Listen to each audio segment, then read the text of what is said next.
सोनायखौ लोगो थांनायसैलै उपाय गैया माथो खालामनो उपाय गैया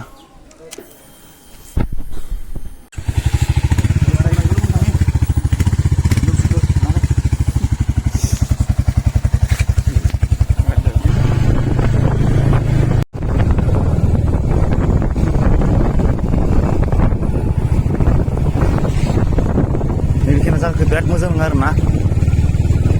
खागाबारि सुबारि गेजेराव लायो आरो नैबे बिराद मोजां नाम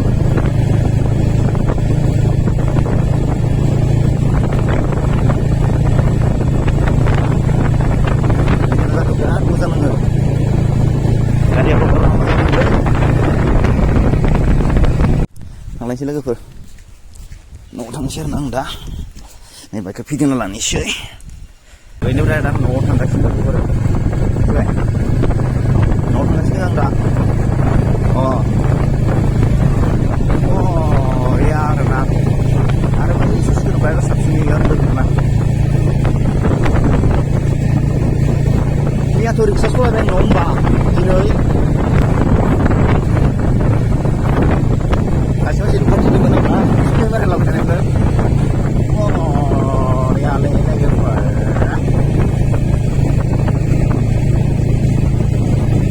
मैयाथ' रिक्सा भारा बुदोंमोन रिक्सा भारा बुनानै 400 मोनदोंमोन दिनै बाइक सलायबाय बे बाइक 400 मोननायखौ माने थाव सोनानै आङो नैथिं गिदिंनो फैलायबाय आरोना खामराबारिथिं लोगोफोर मोजां जायगा मोजां नाङो गिदिंनोबो मोजां नाङो आरो दखानाव थाबाय थानोबो इन्ट्रेस्ट नांला आरोना लोगोफोर एसे थांनो दखानाव बानायनांबाय दाना लोगोफोर बेनिखायनो आं सम सम दानो बाइकखौ समायो आरोना लोगोफोर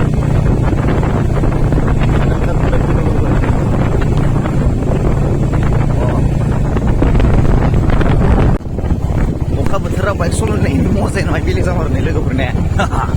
आं फरायनांगौ आरोना बेलेगफोराव मिथिना मिथिया लोमजागोनखौ मिथिया आङो अखा सिनो बिराद मोजां नाङो लोगोफोर बिराद मोजां नाङो